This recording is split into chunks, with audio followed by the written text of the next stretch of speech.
call the special call joint meeting of the Daviess County Fiscal Court and Owensboro City Commission to order. If you would, bow your head and pray with me. Our Heavenly Father, we thank you for all the gifts that we receive from you. We ask that you watch over the men and women who serve in our armed forces as well as all of our emergency responders. I ask for wisdom and understanding for this court, for this city commission. Grant us humility in our everyday life and give us the courage to make right decisions for our Daviess County and Owensboro community. We ask all these things in your name. Amen. If you would join me in the pledge. I pledge allegiance to the flag of the United States of America and to the republic for which it stands, one nation, under God, indivisible, with liberty and justice for all.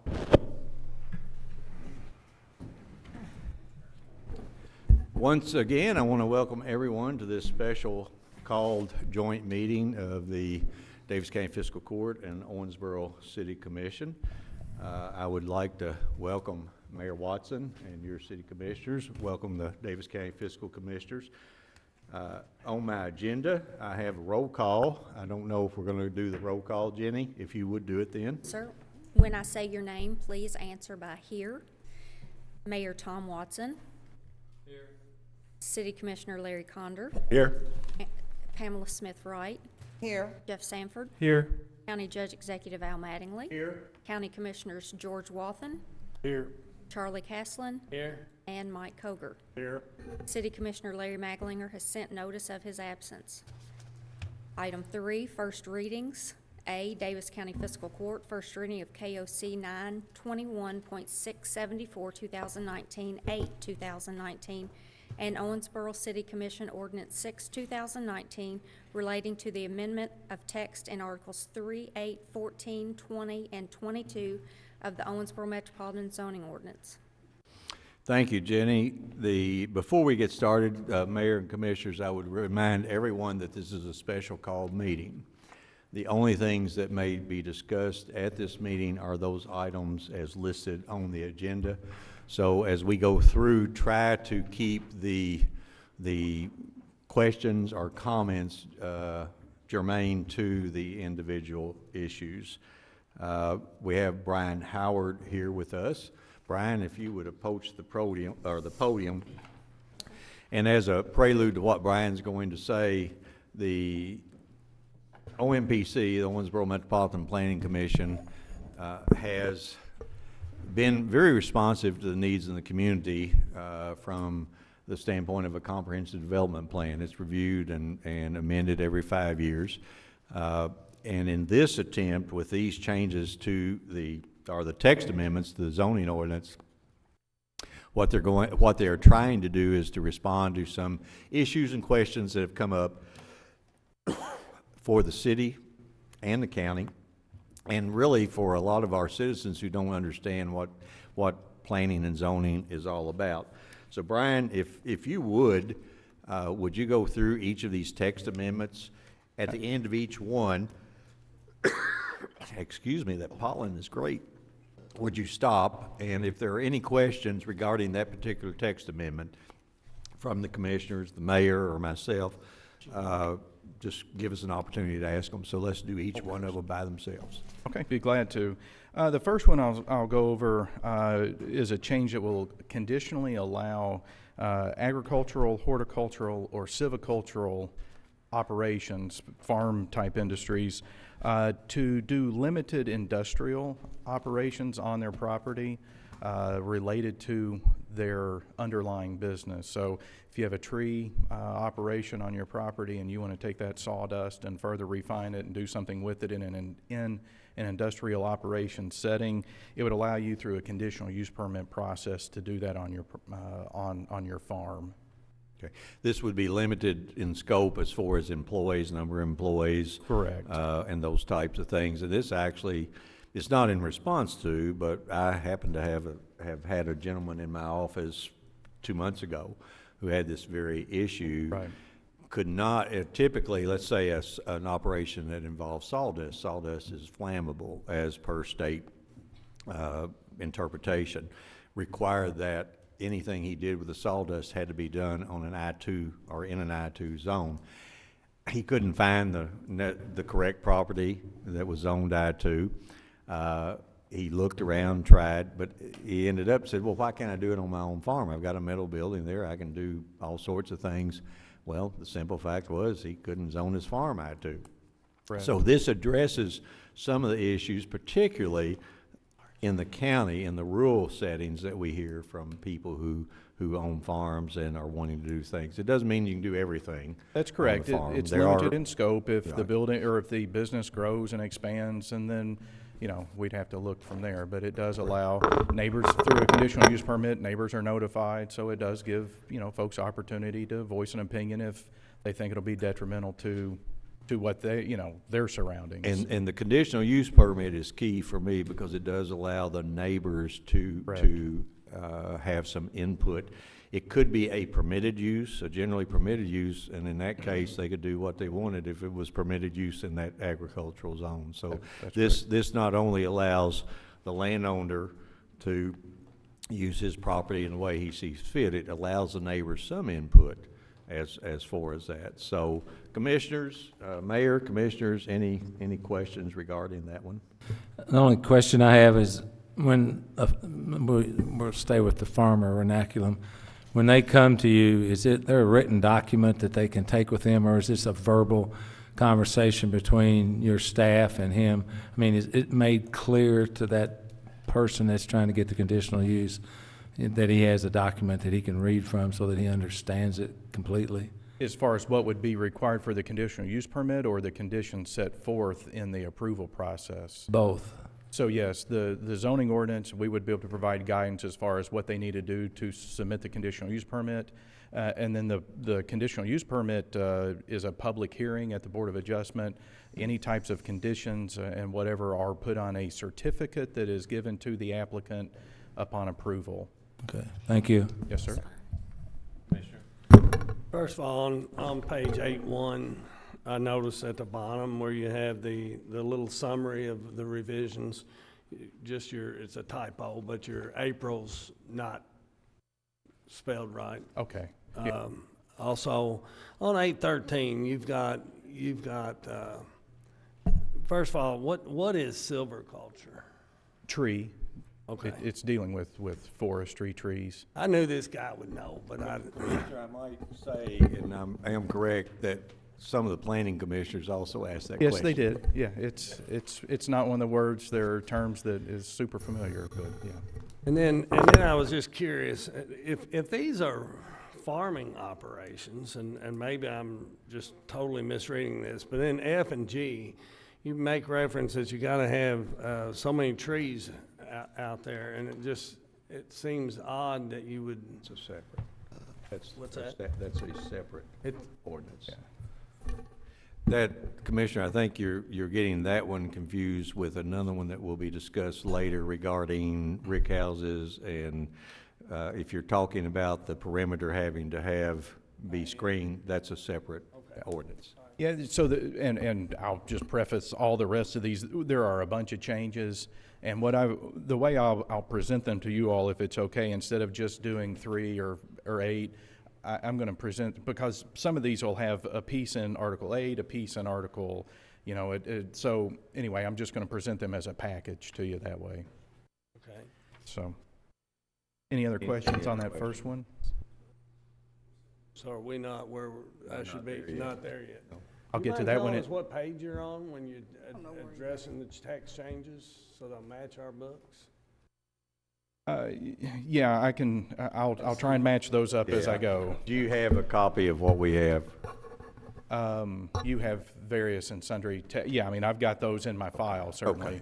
Okay. What I did is I prepared a summary of each of those to present maybe in a more logical manner. Like I said, instead of trying to go through Article 8 and do 3 separate text amendments in one, I'm trying to lump each group together. Okay. And I think that would be more clear as you get into Right. it, as opposed to trying to follow it. Yeah. But certainly, anyone up here have any questions, ask, and Brian will clarify it. Yes. So the next one is a near downtown parking overlay district. So this is going to be Article 22, the changes in Article 22. And this came about based on some discussions we've had over the years about the need to potentially allow densification in the near downtown area. We've got the downtown overlay districts, that boundary's established. This doesn't impact that whatsoever.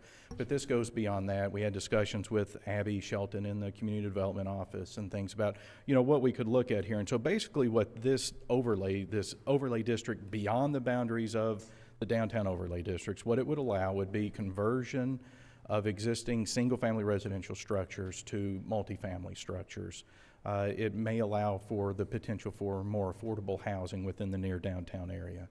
The hindrance over the years has always been the zoning ordinance requires parking. Parking is required to be on-site only. So if there are, if there's an existing single-family residence that could potentially be converted, but there's no public alley, there's no way to get to provide parking for it. So what this does, again, through a conditional use permit process, so again, neighbors are notified, input can be received from the public, is that on-street parking can be counted towards the required parking.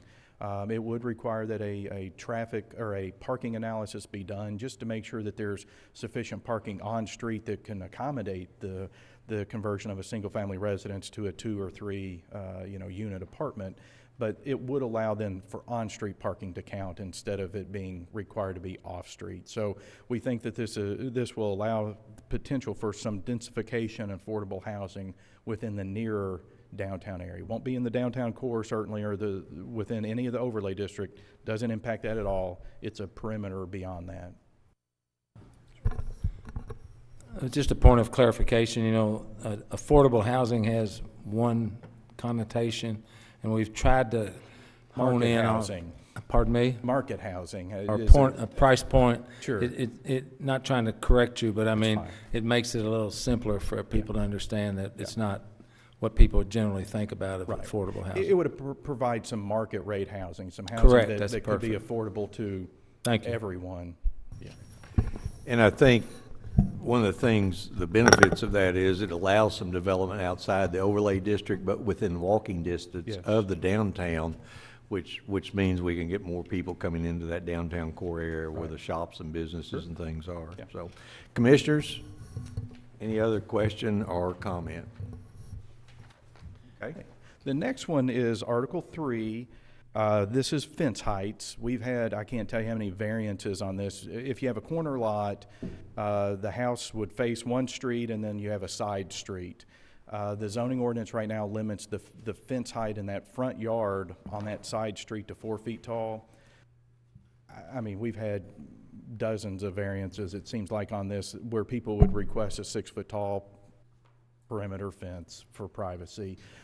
We've had so many variances. When we've talked to the city engineer and county engineer, make sure they don't have an issue from a site distance perspective. If we have a lot of variances, it only makes sense to make that a permitted use. So this allows a 6 foot tall fence within that side street front yard. And this is in response to the variance requests, which almost are always granted. I do not recall one being denied. Yeah, I mean, they all. So this will just clarify that a little bit, and there will be less requests for variances because they'll already be there. Correct. Commissioners, Mayor, any question or comment? Okay. The next one, we'll get into Mr. Castle's question on the perimeter screening. Conditionally permitted distilled spirit storage within the AR agricultural zone. As we went through the process of the location, where can we store distilled spirits, our office did quite a bit of research, and so we contacted Nelson County, Anderson, Fayette, Woodford, Franklin County counties to see how do they deal with distilled spirit storage, because they have distilleries and whatnot. With the exception of Nelson County, they all do very, very similar to what we do. They don't always call it an I-2 zoning. They have different numbering and designations, but it's it's a heavier industrial zone. Sometimes it's a conditional use permit. Sometimes it's a final development plan that's required to go to the Planning Commission. But Nelson County's different, and what they do is they allow in agricultural zones the potential to store distilled spirits. They had public forums, public meetings, talking to their planning director. You know, she said we've had 2 fires and a partial partial collapse over the years. It was a determination of our folks in our community, let's look in the rural area. So that's what we've done here. We've met with the judge, our staff has, and gone over these requirements. So basically, it allows through a conditional use permit process on a 100-acre AR parcel, you can get a conditional use permit in order to store distilled spirits. It doesn't require that I-2 zone, which it's not super common, and it's not always easy to get, as everyone's well aware. It does have some requirements, spacing standards, 200 feet from a property line, 750 feet from a principal structure on an adjoining property, unless a waiver is granted by that adjoiner. It does require perimeter screening around the facility, or around the perimeter of the property, unless a waiver is granted. But really, at the end of the day, it allows a much broader area within Daviess County where distilled spirits could potentially be stored, compared to I-2 zoning, which again it's not in the greatest supply within the county. Well, in I-2 zoning also, typically property that is zoned I-2 or near I-2 is going to be more costly. One of the things I would say when we started looking at this, somebody said, well, you're just doing this for O.Z. Tyler's benefit. Well, certainly for O.Z. Tyler, we want to continue to be a community where they can grow. But we have Sazerac out on Highway 6, or it's 144 East now, and Sazerac is expanding and getting larger. We would love to attract more distillers into this community, and as I-2 becomes more scarce and more expensive, we felt that we needed to give them an option or an opportunity. And we're not unlike other counties and communities that are running into these issues. Now, much was made of the black fungus issue, and certainly when an attempt was made to rezone some property I-2, the citizens came forward with their objections. When some property was already I-2 out in the air park, we had business owners come with their objections. The attempt with the distance from residents was to put some distance between the warehouses and those residents. The screening was there because pine trees in particular, they're dense, they're thick, they will catch the Angel's portion of the alcohol, which is what allows the fungus to grow and thrive, and it will stop that spread somewhat. Now, we have 100 acres and we have the screening. It could be that those could be modified, and I would tell you that we probably will come back at some point in the future and ask for a text amendment that might reduce the size and reduce some of the screening. Why have screening if you put a warehouse in the middle of a field that's surrounded on all 4 sides with woods? I mean, the folks would say, why in the world are we doing that? The conditional use is key. It gives the people in the surrounding area the opportunity to voice their concerns and to voice their opinion. But the other key is that when that operation ceases, the conditional use permit ceases. Correct. So that part of the issue I think folks had with the West Parish Avenue property was, so what happens when you stop storing alcohol? What's going to go there now? And the answer was anything that could go in an I-2 zone. This brings certainty, not unlike the overlay district in downtown, where this is what you're going to see today, tomorrow, and forever. So I think it's and to that point, there yes. is language that we included in there that said that the establishment of a 100-acre facility to store distilled spirits would not, lend to then a claim being made that this is an industrial Correct. Use and we're going to expand industrial Correct. Zoning in the agricultural area. So I That's think not it's the a intent. reasonable response to a need that this community has, and probably we'll come back and we'll talk about perhaps some changes to that at some point in the future. But my understanding, and Brian, and I didn't say this before, these text amendments are either adopted as is, or we reject them. We cannot amend them as a commission. Is that correct? That's my understanding. but I Claude? would certainly defer to your Okay. attorney. I'm sorry. Yes, Judge. Steve, you and Claude both agree with that. They're either we adopt them or we reject them. Yes, sir. Okay. Any questions, Mayor, Commissioners? Yes, sir.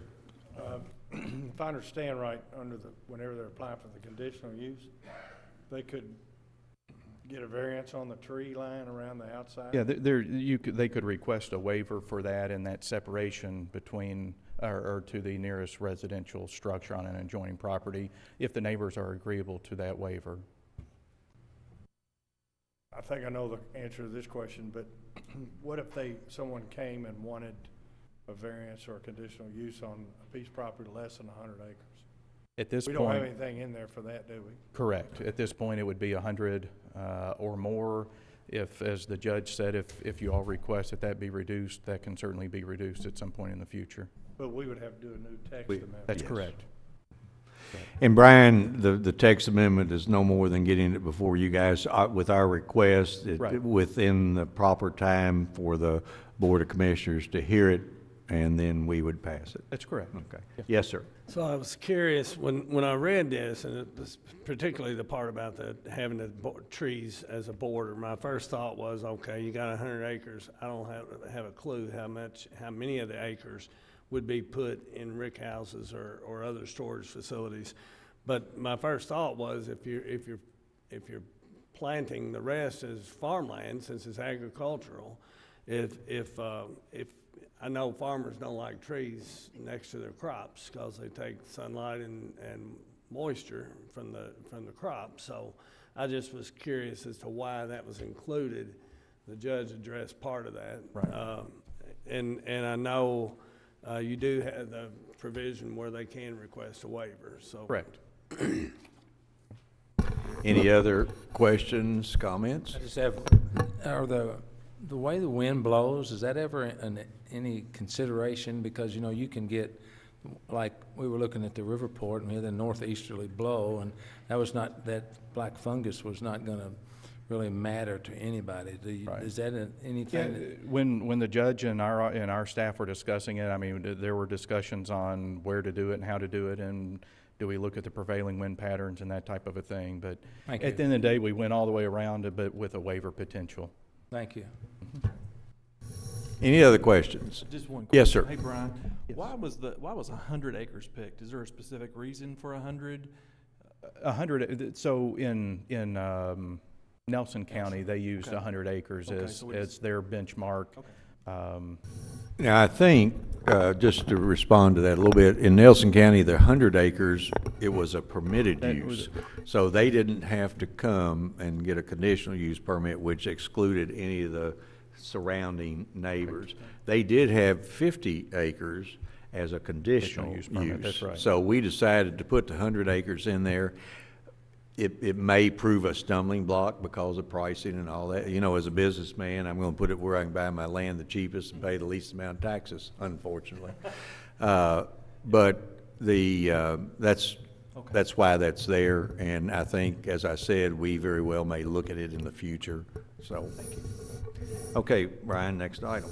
Okay, next item is home occupations, and we've had lots of, as we see business licenses come through our office to sign off on for home occupations, people, you know, in an effort to find alternative income sources, people would like to operate out of their home and sell things and have a limited number of customers potentially come to their house, maybe an employee comes. So right now, our ordinance, if you do a home occupation, the way it's worded, you can't have customers or employees come to the house, and it's got to be in the principal structure, the main residence. So this would allow, through a conditional use permit process, to have one non-resident employee come to the home. You can have limited customers come to the home. The Board of Adjustment could set parameters on those types of things. Board of Adjustments could set parameters on hours of operation and things like that. Neighbors would be notified so that if someone were operating a business or the scope got out of control, they could bring, you know, it could be brought back to the Board of Adjustments for review and consideration. This is one that we've looked at over the years. Trey Pedley in our office researched it, and we contacted probably 8 or 10 different communities in the state to see how they handle these. We tried to pick the best parts of all of them to put into what our ordinance proposal is for you all to potentially adopt. Brian, I think in my 4 years of the city commission, my 8 years here, this is probably one of the issues that keeps popping up. Folks will create a little home business and everything's going fine until they and the neighbor get in a spat. Then the neighbor turns them in. Of course, OMPC sends somebody out. They are not in compliance, and all of a sudden the commissioners, the mayor, myself start getting calls. I don't understand. I've been doing this forever. Right. And I really appreciate OMPC researching and trying to address the issue. I guarantee you we'll still have those calls. We will, but you know, and you bring up the complaint thing. What I can't tell you over the last couple of years how many times we've had an instance where somebody was doing this illegally, a competitor found out, turned them in, then this person turns in 3 other people, and then we're out there just chasing everybody around trying to enforce something that none of the other neighbors are complaining about, its competitors. So this in theory, should create a level playing field for them all and hopefully eliminate some of those complaints. I remember that domino effect on Old 81 where somebody was using a storage container as a storage building, and before it got down, everyone was turning everyone in. So I'm hoping that this eliminates that. Yes, sir. So when I read this, my first thought was, so what's the problem? And you just kind of laid that out. My question, though, is will people who already do this be grandfathered in, or are they going to be shut down if they don't come and get a conditional use permit? If they're operating illegally right now, I would say no, they're not grandfathered in, but they could certainly come and get a conditional use permit to legalize their business. I'm sure it happens a lot out there. We don't have staff time and resources to go out and look for issues, but I'm sure it's going on. Right. There were 2 or 3 that popped in my mind. One, all 3 of my kids took piano lessons, and they went to private residence to get their piano lessons. Right. And so, and my first thought was, okay, so this lady now needs a conditional use permit. She's always needed something, or really what she was doing wasn't legal anyway. Gotcha. It doesn't change the legality or illegality. It just gives them the path forward. Correct. When they get turned in by a neighbor. It's a way of, instead of saying, yep, your neighbor was right and you can't do that anymore, you say, yeah, your neighbor was right, but here is the path forward to continue doing what you're doing. Yes. Yes, ma'am. My question is, should it be in these articles about the beauty salons and all of that, because the state board regulates that, and the way it sounds here to me is that you can do hair out of your house, and I know that that's illegal. Well, I mean, you know, not unless if it's detached from your house. Years ago, you could have a salon in your home. Right. But now it has to be detached from your home, so you can't work out of your home per se. Right. So, I mean, but if we have it written here and people think that that's what they can do, then, you know, then that's more trouble for them, because they're going to get... This provision, so as I said, as it stands now, a home occupation has to be done in the principal structure.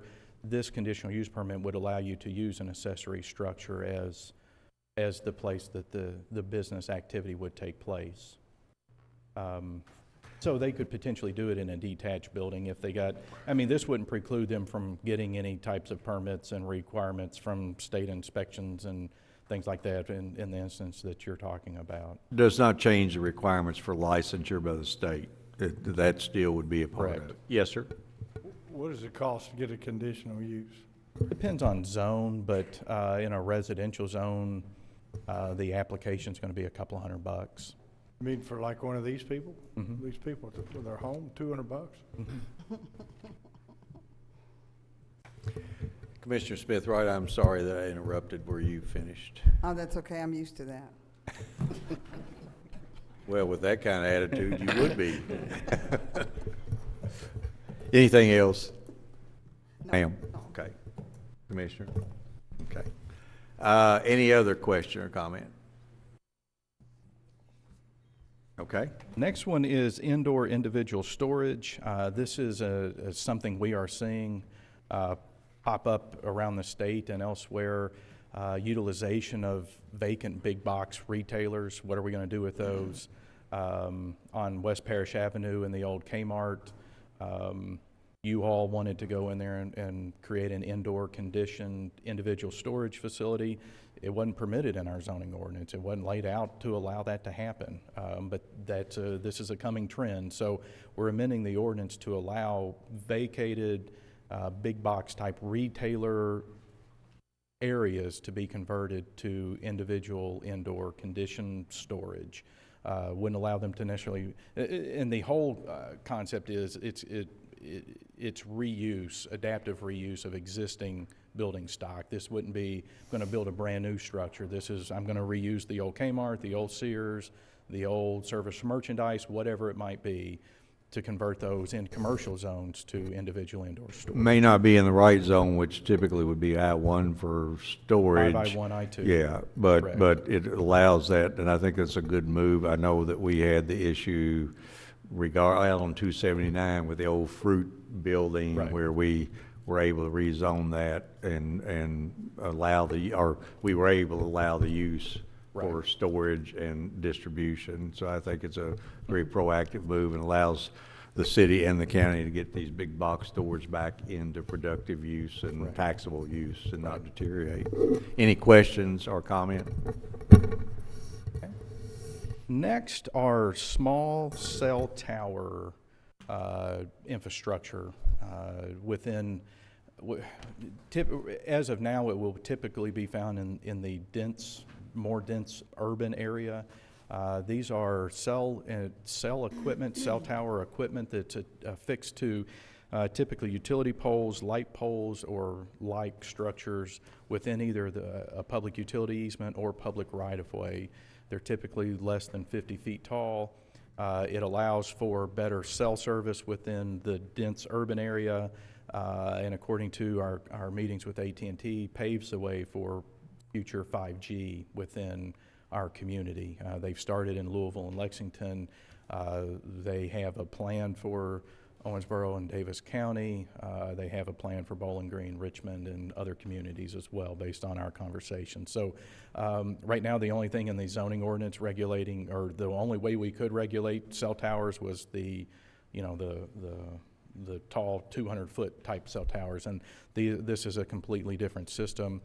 We've talked with city and county engineers, both because potentially the equipment would either have to co-locate on existing utility pole structures, or it would be new equipment, new poles within public right-of-way or public utility easement. So we've met with them to make sure that they're aware of what's going on. They were part of a meeting, as was city attorney, in regards to AT&T's plan. So we've tried to be proactive on this and make sure we're bringing everybody to the table to be aware of what's going on here. But this again is an emerging thing that will be coming to Owensboro, we believe, in the near future. Mayor, commissioners, any question on this one? I'll even ask the staff, have any question? Yes, okay, Commissioner. The page is 20-9. The top left corner of that page, if you look at that paragraph, it makes reference to Kenton County. I assume we want Daviess County in that. Yes, we'll look at that and make that. That's a typo. Kenton County, Northern Kentucky, is the only community, and they were the first community, and to my knowledge, the only one really at this point that has adopted anything in regards to this. So we borrowed a little bit from them, and we left a Kenton County in there, it looks like, but that's a typo, certainly. It's in there several times. Yeah, so. okay. All right. Judge Knockelman gave us permission to do that. Yeah. Brian figured that the best way, if we had any controversy, just send it to Kenton County and they'd handle it. That's right. And then the last one, if no other questions on that, again, this is an emerging thing that we've had some contacts about. I've talked with others about it, but are for solar energy systems. And really right now, I think it's KRS 278, but I could be wrong on the number. A solar farm could be established that would generate electricity, but it has setbacks that are 1,000 and 2,000 feet from property lines. So even if you cobble together 5 parcels that you were going to lease and put a solar farm in, you have to be 1,000 feet away from those interior property lines of the larger. So but KRS does say that the local, if you have planning and zoning, that they can set up regulations and regulate it at the local level. So that's what we're doing here. We have a 200-foot buffer that would be around the perimeter of that solar farm and things like that. But the interior property lines, if they have a lease area of 3, 4, 5 properties, they could build up to and across those property lines with their solar arrays in order to generate solar electricity. And then we define a level 1 and level 2 system as well. Level 1 is just the roof-mounted system at your typical single-family residence. Level 2 would be enough, maybe a ground-mounted on a single-family residential parcel or a small commercial, but really this is geared towards the larger. If you drive on 64, you see them on some of these industrial operations and larger solar facilities. Again, we've had some contacts from folks that might be interested in doing that in our county, but again, there's nothing in there that there was no way that we could say, yeah, I'll come and do it. So this gets there. Cynthiana,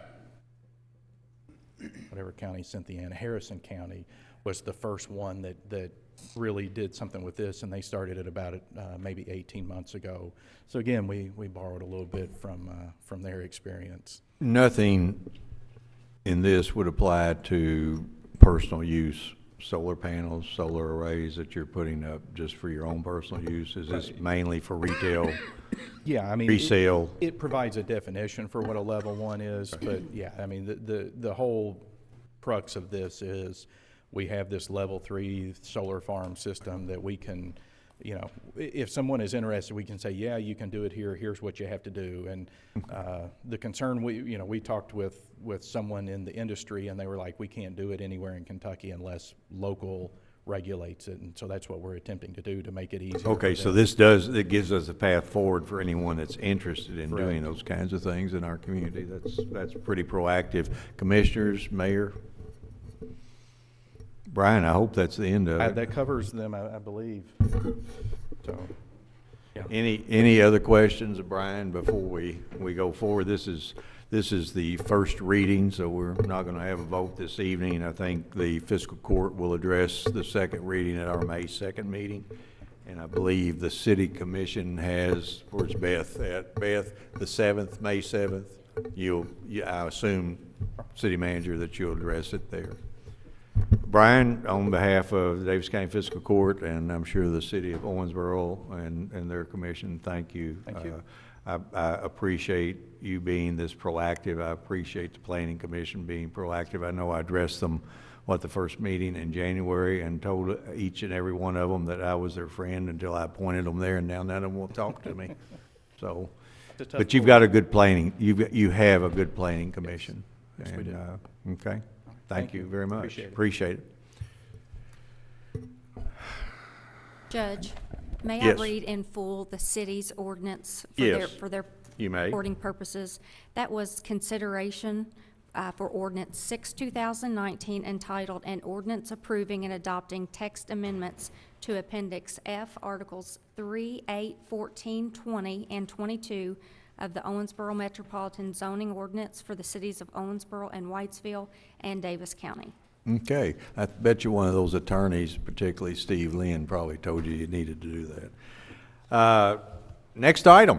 Item B, Thank you, Daviess Ryan. County Fiscal Court, first reading KOC 860.8, 2019, 9, 2019.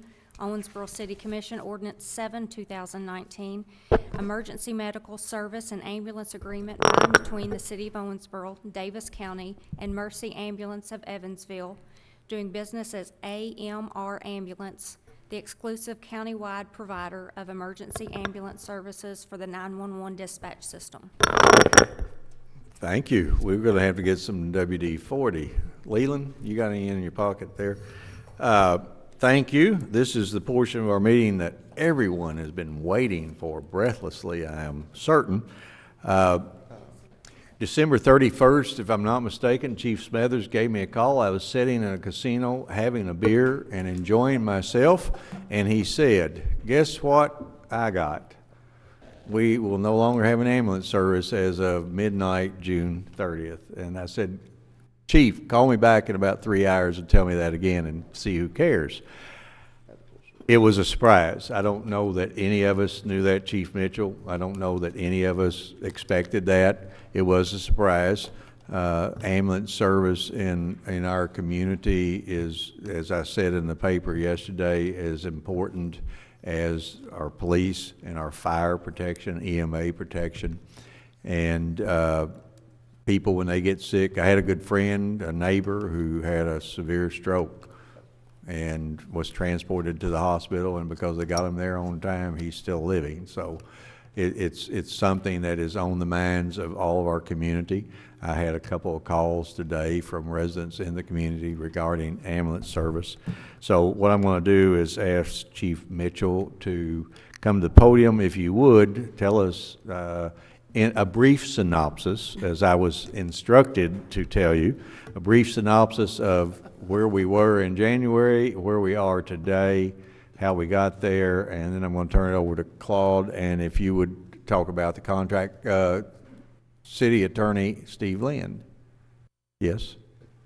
Could I read for the record the city's title? You certainly are picky, but go ahead.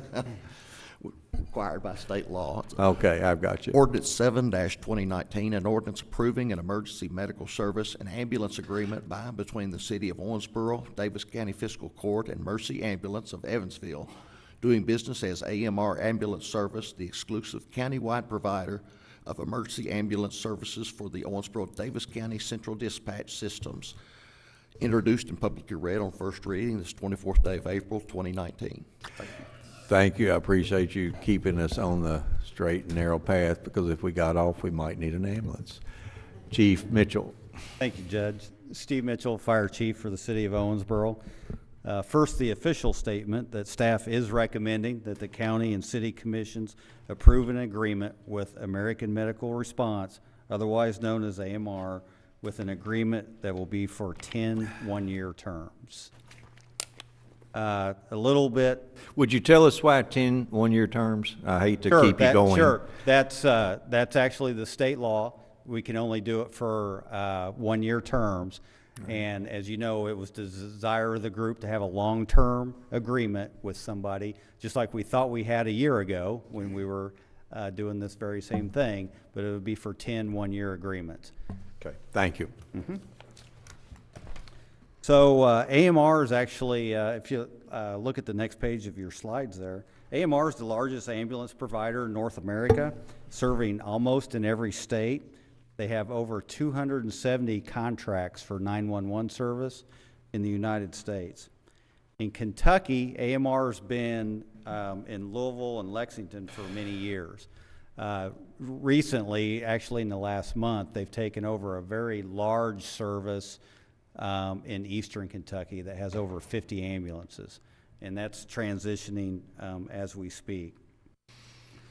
The Owensboro-Daviess County Ambulance Service will actually be operated out of the southeast region. Throughout this entire process, we've been dealing with the St. Louis region, and they've changed that for us. They'll be operating out of the southeast region.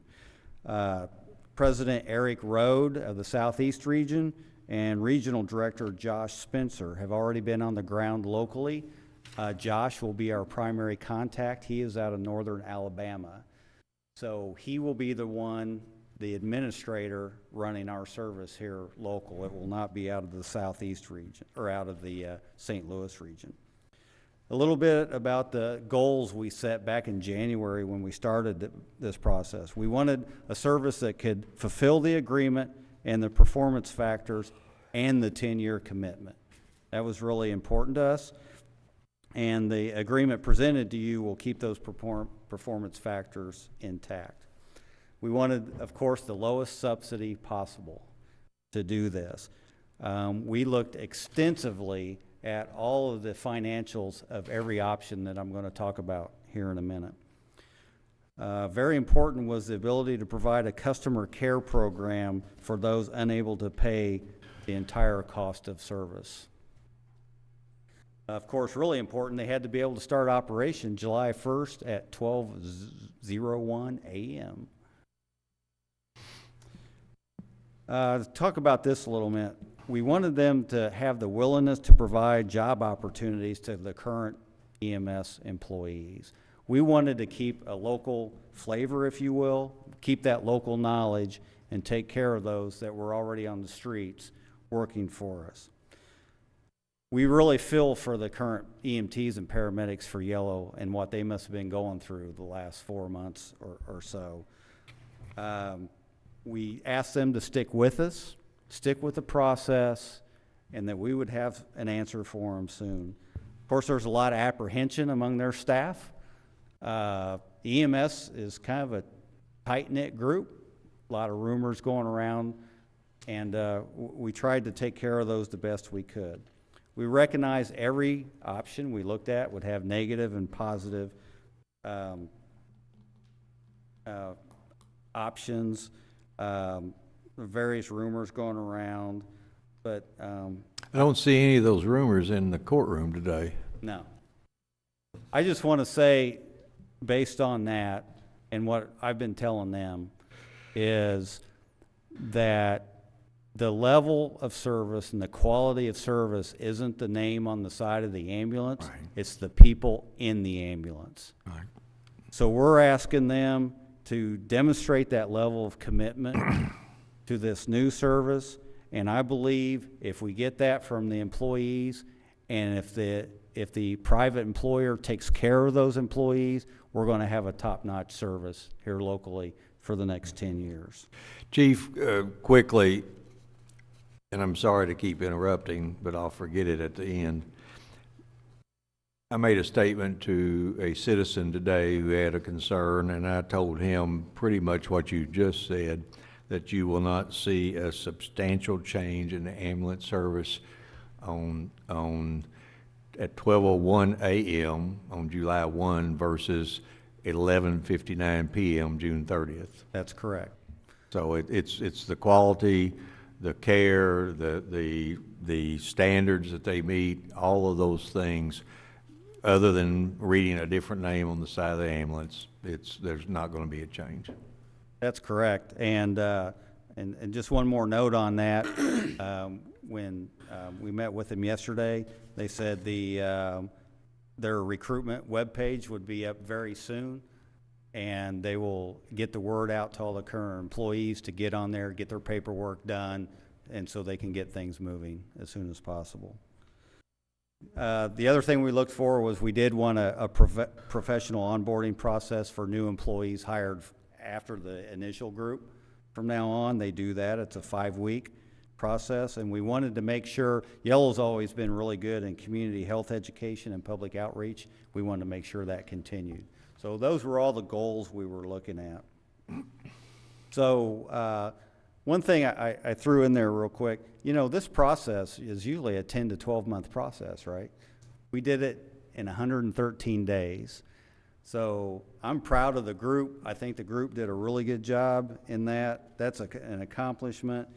We realize it's only a 60-day ramp-up for them, but we've made sure that the county fire department and the city fire department will both have staff available to them and help them with this transition.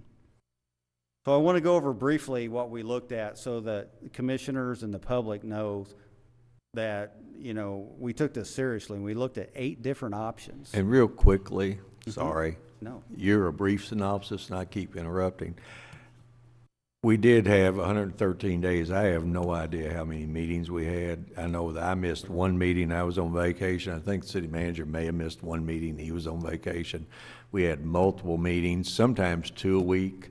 And I want to personally thank City Manager Nate Pagan and Claude Porter and Steve Lynn, Chief Smethers, Chief Mitchell, Jim Hendricks, and Steve Johnson from the hospital for attending those meetings and and helping us come to this conclusion.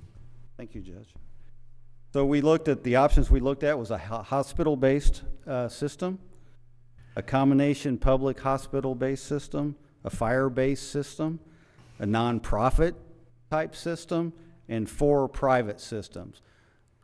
We put together financials for each group and looked at them. And remember I talked about that subsidy? We looked at what the subsidy would be for each of these and what it would cost to taxpayers.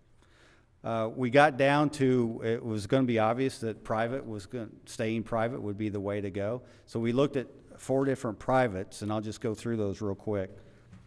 Physicians Ambulance out of Indianapolis, small company, 1 state, no 911 contracts. Their subsidy request was $160,000 to come in and operate. Medic One out of Jonesboro, Arkansas.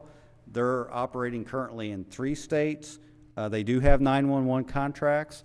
We were very impressed with them. They eventually had to withdraw from the process. They took over a very large operation in St. Louis, and they kind of have their hands full right now. Priority Ambulance is out of Knoxville, Tennessee. They are in 10 states. They have numerous 911 contracts. The 1-year contracts gave them a little cold feet. They were really concerned about those 10 1-year contracts as opposed to just a 10-year contract. But they did look at us, and then of course AMR, like I said, the Southeast Division, and theirs is the $150,000 for year one and year 2, and then the reconciliation thereafter. I'm sure Mr. Porter will explain a little bit more about how the subsidy language will work. So I just want to say that in closing, AMR has already been on the ground. They're moving along. They've already discussed sale of assets and leasing the building with Procurement. That's moving along, but they don't want to sign any commitments until this agreement, of course, is approved and signed. If you have any questions about the agreement itself, either Claude or myself will try to answer that. Chief, thank you. Anyone have any questions for the chief while he's there? Chief? Where they're going to operate out of where? So the current yellow building is on the east side of town, and they are going to lease that for 2 years. And then their desire is actually hoping that a local private investor will buy that building and allow them to stay there. Any other questions? Yes, Mayor. I too want to thank everybody that was involved. I just got less than a brief explanation of every one of the meetings, and it was pretty contentious. Couple of questions, you know, when reading about all this. In your opinion, Chief, is the fire-based option probably one of the better options out there? I mean, personally, I believe it is, but it's very expensive. The amount of employees you have to hire, I'm sorry, and with the pension, with the benefits and the pension is where your cost is, and then of course the capital upkeep. We estimated the subsidy would be somewhere around $190,000 a year probably with a fire-based option, regardless if it was with the county or the city.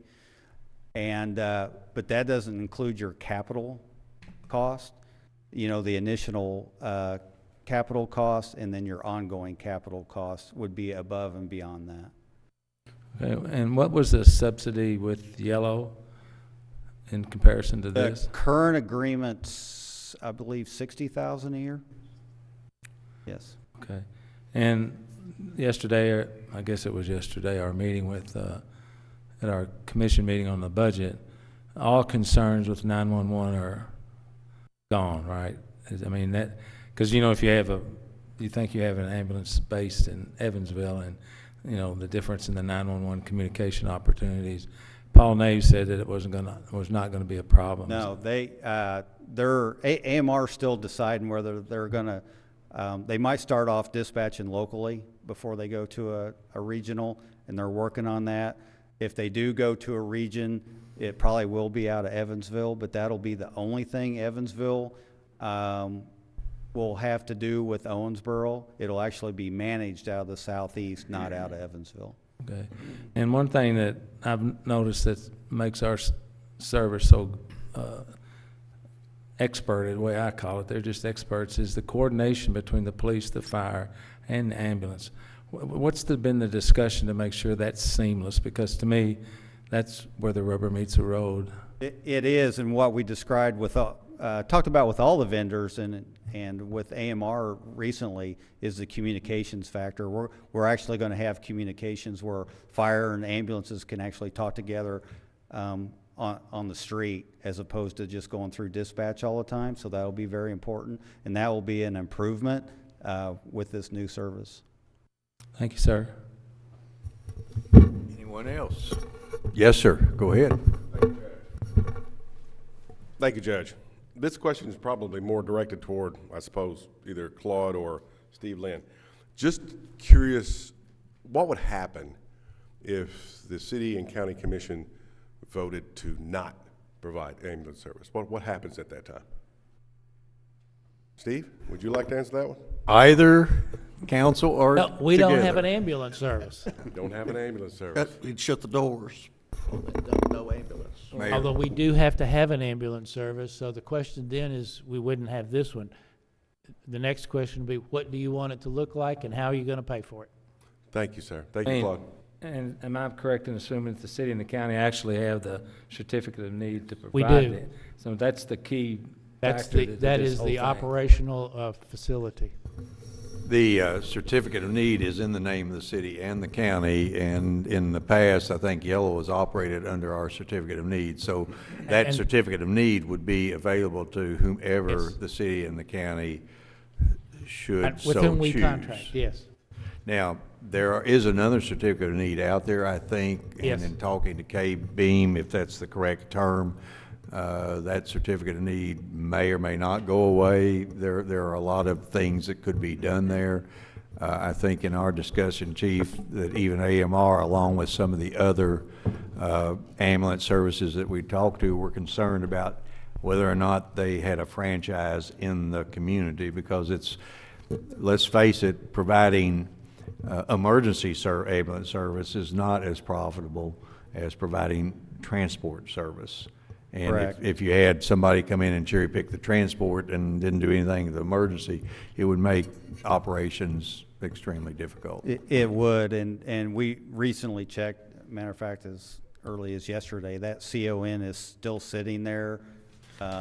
It's available. There was another service looking at it. We're hoping that it, because if it's not renewed, it just goes away. Right. So the other option, of course, would be we could buy it or AMR could buy it. Or we They could, attempt to transfer the certificate of need to another we would protest person or our entity. We have an option to at least contest the transfer of that, which And we also have the option, I believe, that we could franchise ambulance service in this community. And, I mean, That that is could be an option. that could be tested in court, but we've Yeah. done other things that were tested in court, and we were fine with it. Chief, I would be remiss if I didn't go there. Personally, hospital-based ambulance service, in my opinion, would have been the preference. Most people associate ambulances with hospitals because where do you go when an ambulance picks you up? Care to, any comment there as to how that discussion may, and we have someone from Jeff Carpenter, chair of the board, and Greg Strahan, the CEO, is here. And I'll probably ask you here in just a minute when we get done. But where did we go there? Sure.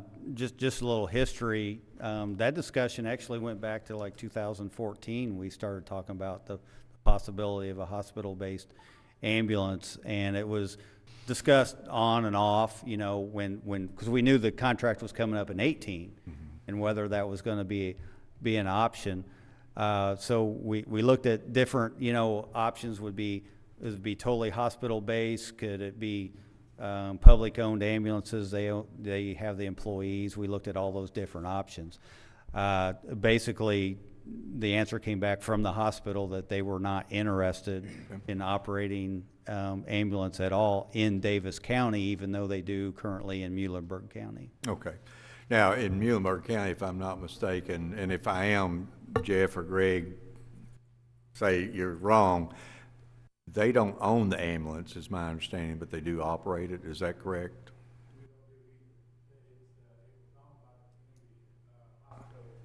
Okay. Okay. So you manage the hospital, or you have a management contract, and does, yeah, okay, and the ambulance falls under that management contract. Okay. Any other question? Yes, sir. Yes, please. Chief, how do most cities run their ambulance service? Is it hospital-based, government-based? What's the percentage, if there is a percentage? It's actually all over. All over. And I think it comes down to what's best for that community. You can't say one's better than the other. I've operated in both. I came up through the fire service with hospital-based that actually ran out of the fire stations. Okay. And I've been involved in fire-based as well, and private. So I've seen all three. So Well, the general public, I would think they probably didn't even know we were running it, the city. They would probably think the hospital's running it, is my point. It's kind of strange to me that we're running it and not the hospital. It just seems odd. yeah, and even here locally, like if you go down to Bowling Green, you're going to find hospital-based. You're going to find Right. a combination of public hospital-based in Henderson County. So, and if you go to some of the larger cities, you're going to find fire-based. Matter of fact, the districts around Louisville, a lot of them are all going fire-based right now.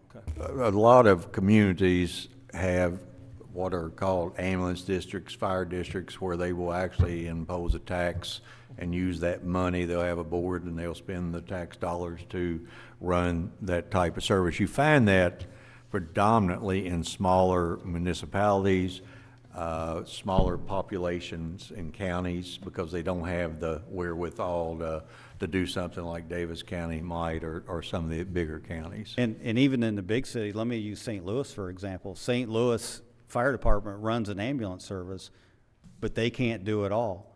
So both AMR and what used to be Procaren is now Medic One, both run ambulance services in that area to supplement what the fire department does. And in some of the bigger cities, Commissioner, I'm glad you brought this up, there are where there are multiple hospitals, those hospitals compete with each other over running the ambulance, but because the ambulance actually brings the customer to the hospital. That would describe Indianapolis. Yes, correct. Delivering patients. Delivering patients, right. okay? I'm sorry. It would just seem to me rather difficult for hiring employees when you see some of the rolling stock scattered all over town, and there may be 6-8 hours with no activity. That would seem to me to be pretty illogical to try and attract really aggressive, not that we don't have good ambulance service people, but that would be a negative if I was doing it, to have them just, I don't know what they do all day, bless their heart, when they don't have a call. So I would say that would lean to me to talk about the fire-based operation, really. Yeah, that was actually one of the private, was Medic One, wasn't it, Judge? Okay, yeah. That talked about, they were actually concerned about that very thing, Mayor. I think Medic One and the physician's ambulance both They both had mentioned talked it. about the housing, the ambulances in the fire stations. Unfortunately, Right. the city nor the county have the room in our fire stations to accommodate that. So, any other questions or comments? Okay, thank you, Chief. Chief Smethers, I would be remiss if I didn't give you an opportunity to say something very brief, and I promise I'm not going to question you at all.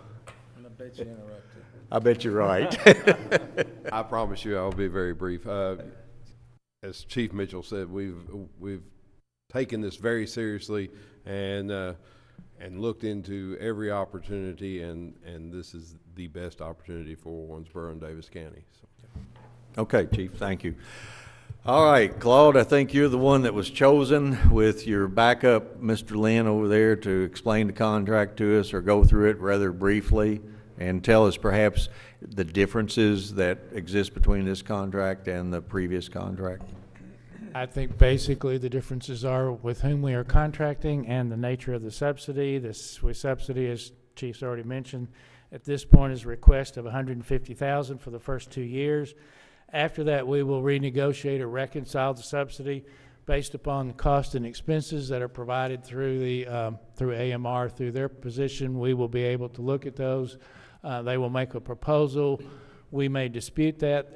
If that's disputed, we have an opportunity to review their numbers, make a decision about how that will, whether we will accept that or whether we'll have another number for the subsidy. And as the way we've written it at this point, there are no signatures yet, but the subsidy that continues from for the first 2 years, for the third year, would continue until the new subsidy is in place, and then there would be an allocation of the difference between those subsidies within the first 90 days after signing the new subsidy agreement. Other than those, they'll operate under our certificate of need, which is what Yellow or Procurement does now, except Yellow and Procurement also has, as court's aware, their own certificate of need, which may or may not continue. They have certain obligations to make that certificate of need continue in their name. I think those are the differences. If you all have any questions, then. Mr. Porter, in the negotiation of the subsidy after the 2 year, is there something in the contract that says these are the things that we're going to be looking at to try and decide up or down or continue? I'm not much on that contract reading. Well, there was there to provide an analysis of their cost and net revenues, and then we will ask them to. It actually only says that they'll provide a number and provide the cost analysis. I asked that they provided that analysis to us so we may review it at the time that they propose it. So the proposal is not just a number, but how did they reach that number? That's what I was getting at. Thank you. So what I heard you say is the same thing Chief Mitchell said, with the exception of the name and a few changes. There will be pretty much the same. Pretty much the same. Commissioner Smith, right? Now, did I understand you to say that Yellow still has a certificate of need? They do. And they can still. Well, that certificate of need has to be renewed each year, or is renewed simply by continuing their operation. There are minimum requirements to make that certificate of need continue. If they ask or want to transfer their certificate of need, there's a public comment period and request, and we may object, contest, ask the K-beams to not to transfer that. So. But yes, there is. The short answer is yes, they do have a certificate of need, and yes, it continues to exist. It's a long way to get there, wasn't it, Pam? Any other question or comment? Well, we've got County Attorney Porter. City Attorney Steve Lynn, do you have anything that you would like to add? I have nothing. Okay. If there is, yes, Chief? I just wanted to remind both commissions that this is step one. There is an interlocal agreement that will come to you sometime in May, maybe? Probably. After that's negotiated, that has to be updated by, is that by ordinance? Yes. Okay. So it's two parts. I just wanted to make sure you knew that. The main part is what we're doing tonight and going to do at our next meeting so we can make sure that ambulance service goes uninterrupted. Right. While we're here, if there's no other question, I have the Jeff Carpenter, he's the chair of the board, and Greg Strahan, the CEO of the hospital. I'd invite you to the podium, and if you have any comment or to answer any questions that the dais might have.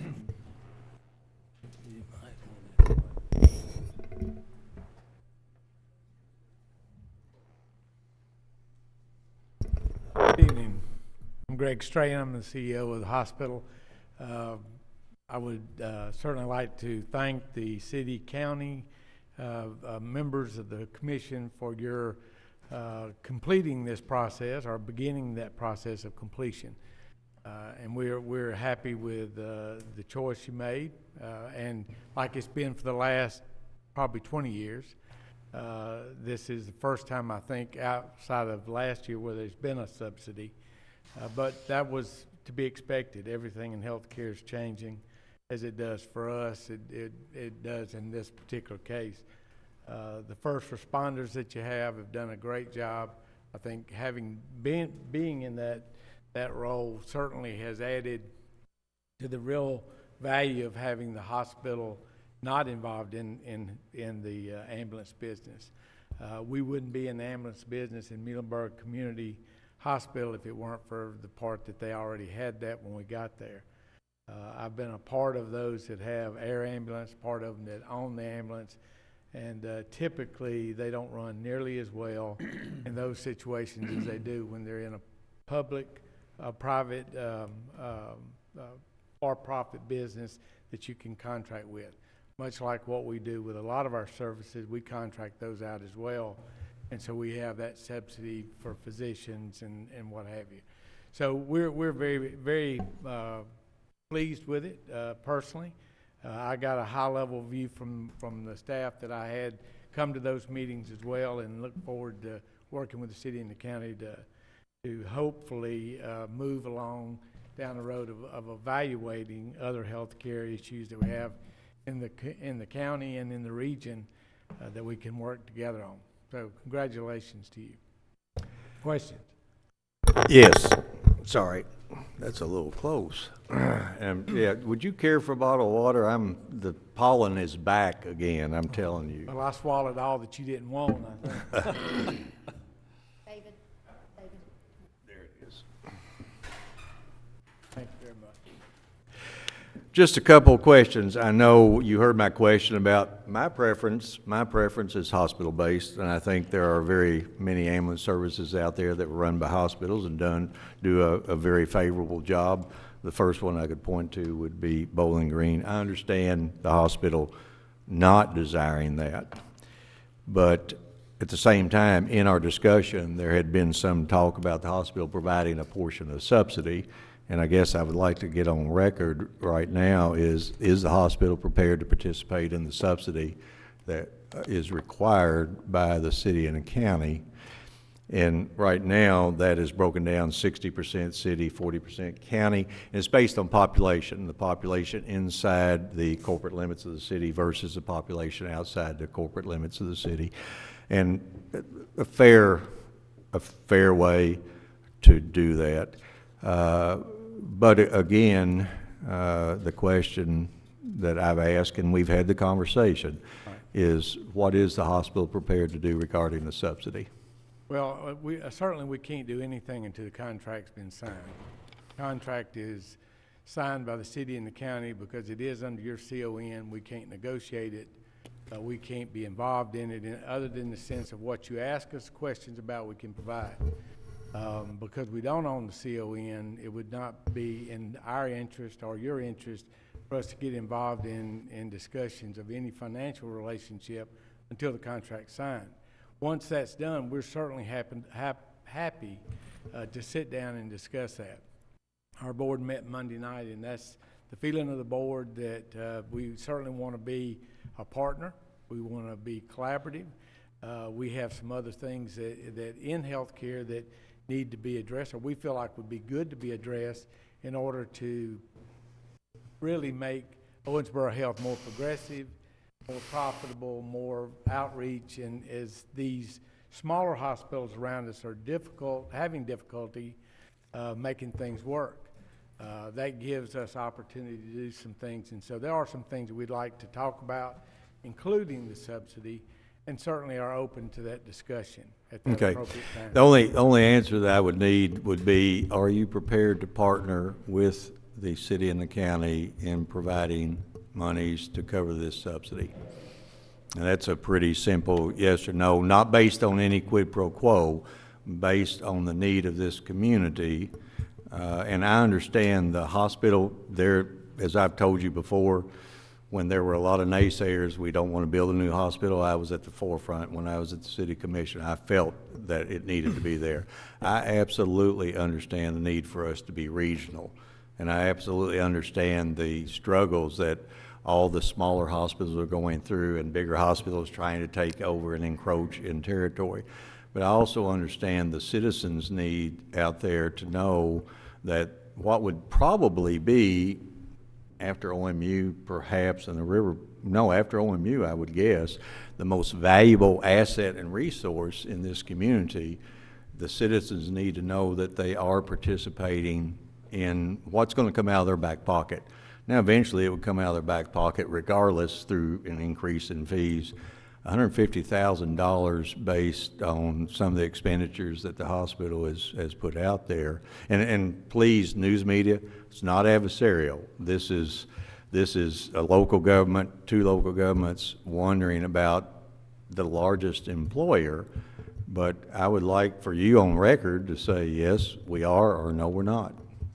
Well, I think I just said that. No, you avoided that question better than either of those two attorneys over there No, could have. again, And the certificate of again. need, to me, the certificate of need, your comments there were just to get us off base, because the certificate of need we have and we use we would give you that certificate of need. We would make that certificate of need available. So whether or not you would participate in this doesn't have anything to do with the financial aspects. Well, as I said before, we'll be happy to sit down and participate in collaborating and paying financially what we need to pay or feel like we can pay, as long as we can sit down and have those dialogues once the contract and the subsidy's been fully established, signed, sealed, and delivered. We'd be happy to do So that. my understanding is that you would be willing to sit down and talk with the city and the county as to what portion, if not all, of that subsidy the hospital would be willing to pay.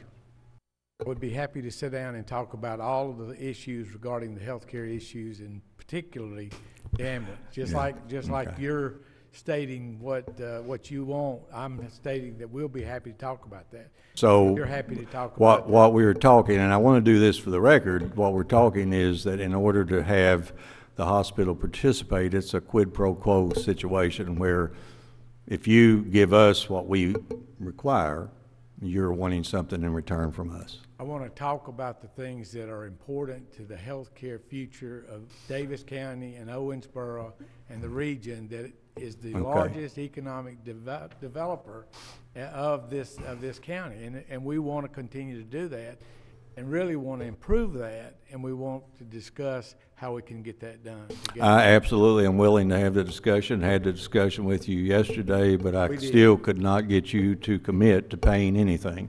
And that's what is so frustrating to me, and I suspect it's frustrating to the rest of them. It's frustrating to me as well, Yeah, Judge. and I know. That part of it is you want one thing, but you don't want to talk about the other things. Well, and I'm happy to do both.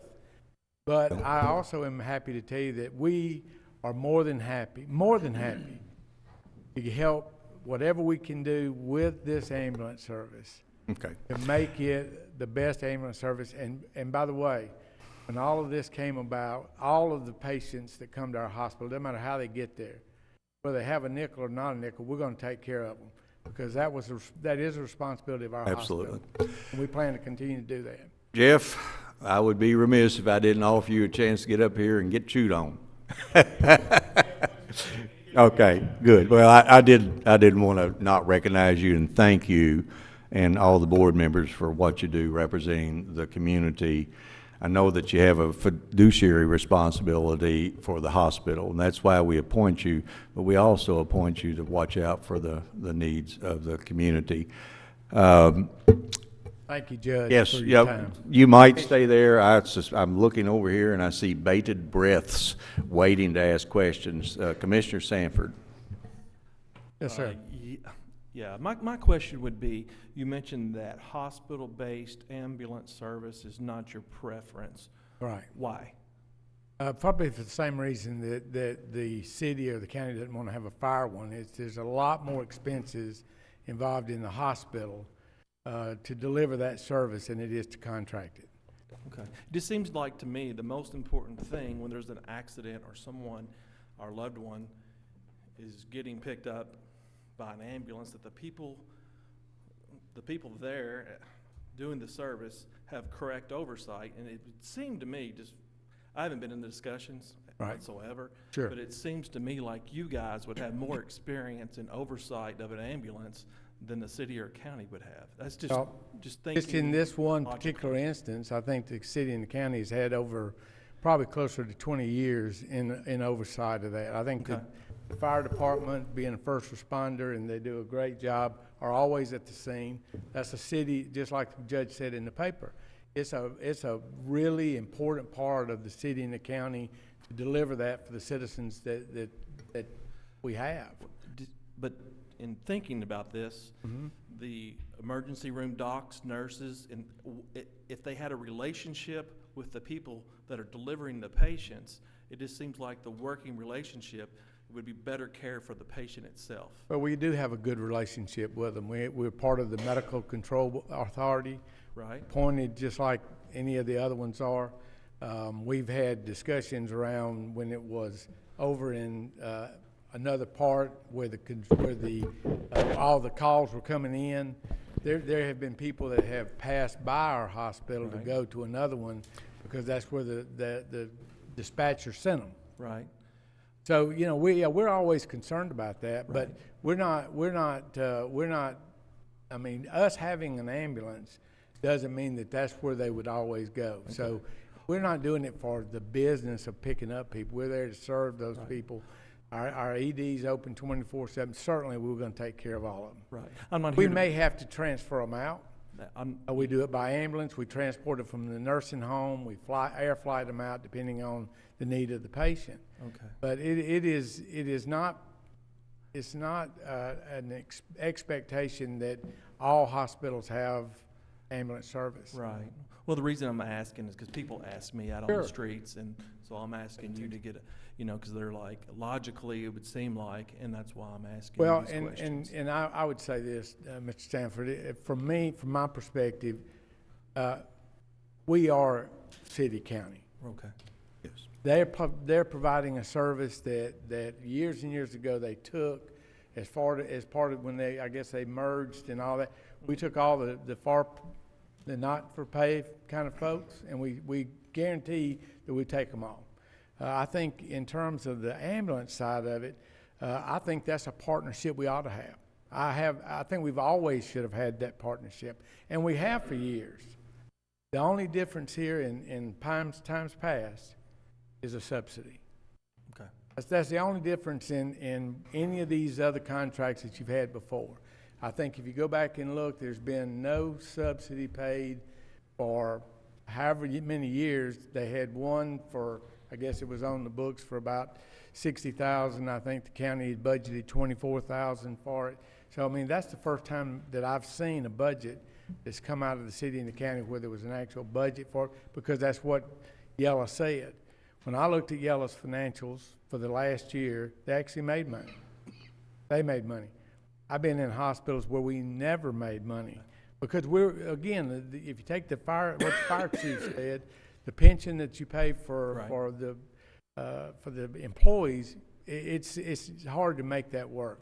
Most people don't do that, and these are people that are working part-time, sometimes CMS. They're working other jobs as well. Some of them are full-time, don't get me wrong, but I think it's a great opportunity. What's happened with this, I think it's a great opportunity for the judge and the mayor and I to sit down and see what we can do to make this process work better, more collaborative, so that we're speaking with one voice, that we're here for the people of Owensboro, Daviess County. Are you saying make the process work better regarding the ambulance? Or are you saying the process, well, yeah, all of it, we're talking about the ambulance and not all of it, but are you saying then the process better regarding the hospital and what they think that they need? I'm saying that this is an opportunity for us to talk about. I mean, we didn't have this before. Again, we don't know what the total number is. It's going to change. We have to set up some kind of guide to say, okay, this is what you have. How can we help subsidize it? So you want to talk about strictly the ambulance part of it? I want to talk about it all. Yeah. So in your mind, is the ambulance part and the part that you're wanting, are they mutually exclusive, or do they go together, one with the? They go together, so we can't talk about you subsidizing unless Well, this. we did just talk about it. We will be willing to do that, but we have other things. But you have other things that you want. You want the quid pro quo. Well, I just want, look, there are. Well, call it what it is, Greg. That's Well, exactly what it is. Here we are saying that what we would like for you to do, and you're saying, well, we might consider it, Well, what I'd like but for you here's to what do- we want you to do. And I really thought that's why we sent the board out. Don't we send you board members to look out for what's best for the hospital and what's best for the citizens of this community? The board members were apprised of all this, and they took a vote about that, and they understand where we are and what we're doing. Okay. And it's not anything more than, why wouldn't we want to sit down, if we're gonna be a partner, why wouldn't we wanna sit down and understand what your needs are and what our needs are, and see how we can I make think those we're work making together? our needs pretty, yes, I'm sorry. Commissioner Condor, the other commissioner. And my brother from another mother. Mr. Strand, I know that once a year you come to the city and I believe even to the county and give your state of the hospital, and it was reported in the Messenger today. Absolutely. The great news that's going on at the hospital, going from 103 days to 176 days of cash on hand. That is absolutely awesome. Your management is doing a fantastic job out there. Credit rating even.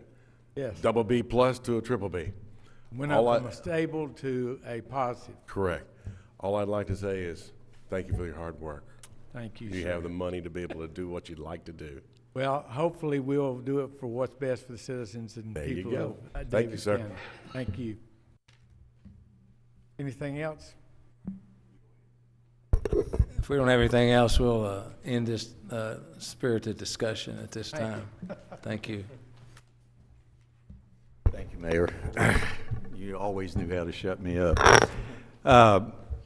Any other comment, question from the commission?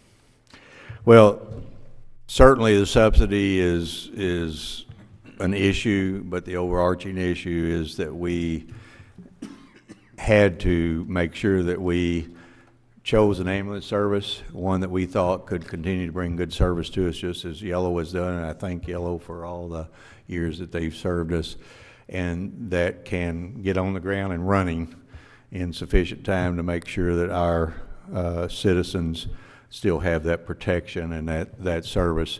I certainly can assure you that the conversation will continue regarding the hospital's participation. Claude, one question quickly for you and Steve. Right now, in the past, we had what we thought was an agreement with the hospital to provide backup service or ambulance service if anything happened. I think during the discussion, since we never had anybody there that could make a decision, we were told that the hospital doesn't believe that the two letters of agreement that we had in our possession, I think 2008 and 1978, we probably need this commission, the two commissions and the two attorneys need to get together with the hospital. I think we still need a backup agreement regarding ambulance service, and I'm not sure that we have anything in place, or we sue the hospital and get them to do what we think needs to be done, and we certainly don't want to do that, and I know they don't want to do that. So I would, well, the lawyers would do it because that's who's going to get rich, both lawyers on both sides. Nope. Yeah. Yeah. Won't change mine. Yeah. Yeah, well, you're right. It's pretty much the same. But anyway, I think, and if the mayor agrees, I think that we need to look at that as well because it's vital if circumstances change. So with that being said, commissioners, Mayor, if there are no other questions regarding that item, This dog's been beat to death. I think you're right. And with that, without exception, I would adjourn the county's part of the meeting. And the city has one other item on their agenda. Staff, county staff, if you wish to leave, go ahead. County commissioners, if you wish to leave, go ahead. Mayor, would you take it over? Thank you. Thank you, Judge. At this time, I'll call on Steve Lynn to read item number 3, I think it was, on the agenda, Municipal Order 8, 2019, please, sir. Thank you, Mayor. You're welcome. Municipal Order 8-2019, a municipal order authorizing the sale of the City of Owensboro's 1/3 portion of property containing 30.897 acres and located at 3300 Carter Road, and further authorizing the mayor to execute a deed transferring the property to Riverfront Forward LLC in accordance with KRS 82.083 subsection 4, introduced and publicly read for approval this 24th day of April 2019. Okay, I'd like to make a motion to approve this municipal order. Could I please have a second? Second. Any discussion from the commission? Hearing none, all in favor indicate by saying aye. Aye. All opposed? Motion carries. Thank you. This time I'll entertain a motion to adjourn. So moved. Second. All in favor indicate by saying aye. Aye. Aye. Thank you very much. We appreciate y'all housing us.